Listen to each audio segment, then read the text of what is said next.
AskReddit. What normal thing is actually pretty fucking weird when you think about it? Everything is concreted. I always try and imagine what a part of town would look like if we hadn't come along. This is the weird one for me. I can look out at the lay of the land and think to myself, what did this look like when the cavemen migrated down from Canada? When the Indians built their empire? When the first white man came? Were there beautiful vistas? Was the lake brilliant and clear? Where were the valleys, rivers, streams and creeks that have since been removed by civilization? How much earth-moving went into place to generally flatten the entire downtown area? I drove an hour north of Toronto and got my answer. There would pretty much be lots of rolling valleys with a shitton of trees and little creeks running through them. Go up further north and you'll start to see birch trees appear along with massive red-brown rocks protruding out of the ground. This is portions of the Canadian Shield. Lots of lakes, rivers and streams, all interconnected with each other. The Muskokas is a truly beautiful place. Just watch out for moose crossing the road. Next time you take a dump, stand up and look at the shit. Look at it. Think about what that was. Think about how that was a cow or a cauliflower or a Dorito. Then you came along and absorbed all its energy to fuel your own life. You actually sucked out its strength and life and reduced it to what lies before you now. That's some horror movie stuff right there. Doesn't everyone stand up and briefly examine the poop fruits of their labor before flushing? If you don't, you should. It's a great indicator of your health.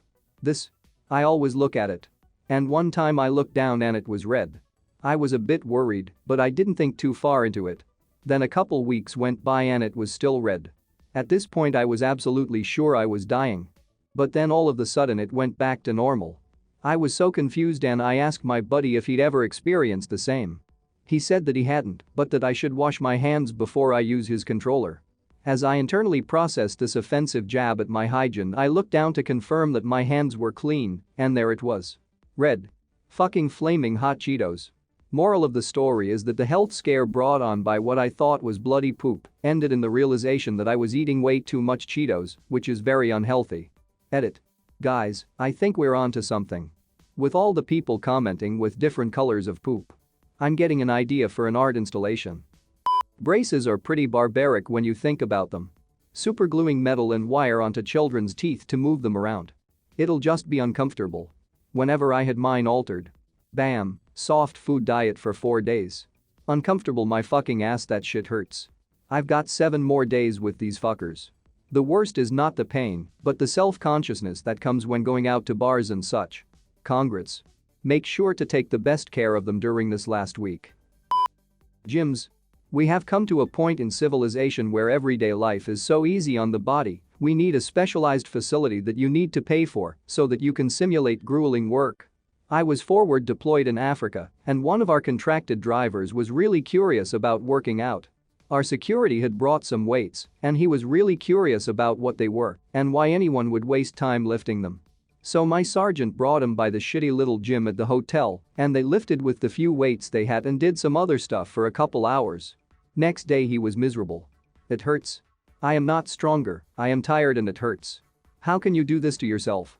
Needless to say, he wasn't exactly converted. Having free roaming animals that live in our houses. And mostly cats and dogs. Any other animal and we think it's the weirdest thing ever. We let the large pack hunting carnivore and small stealth hunting carnivore roam free in the place we sleep for hours at a time, sometimes with our unguarded young offspring, only to return and be greeted by the large carnivore licking us, while the small carnivore pushes its body against us, all of which we think is normal and happily encourage. We then string our large carnivore to our hands and patrol in front of places that other people sleep.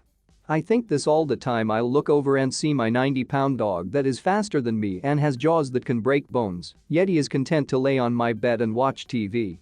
A few years ago he was sleeping on his memory foam bed, wearing a bandana from the groomers and socks to keep him from licking a torn nail and a cut on another pad, surrounded by toys. You are descended from wolves, damn it. I wonder if our dogs ever think this thing descended from apes can go out in our yard right now, break a tree apart with its opposable thumbs, grind a rock into a point, attach them to each other, run into the woods, and accurately throw the pointy thing with such force to kill a deer, then make a fucking fire by I don't fucking know how, cook the deer and feed both me and itself, but it's content to just sit here and let me lay my head on its lap and give me scritches while it watches TV. The paper in our wallet only has a certain value because at some point we all agreed it has.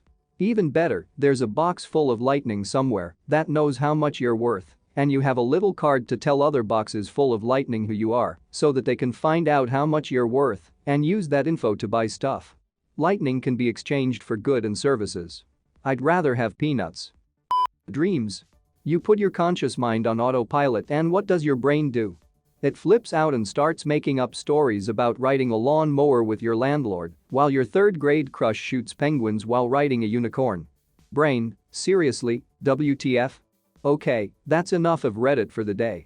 Time to go hallucinate vividly for 8 hours. Open casket funerals.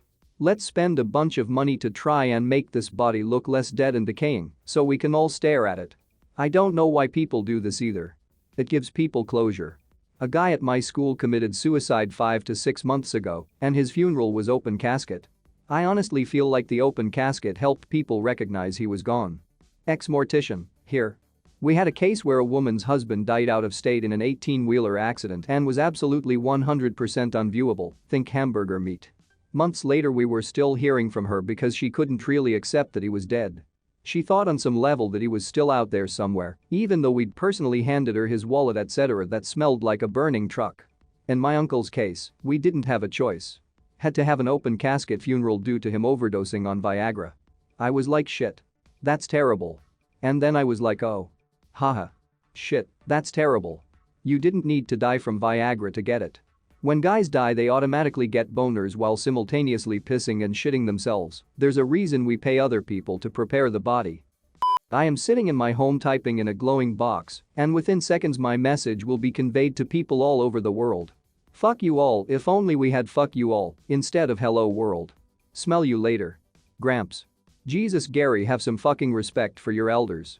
Fuck off, professor.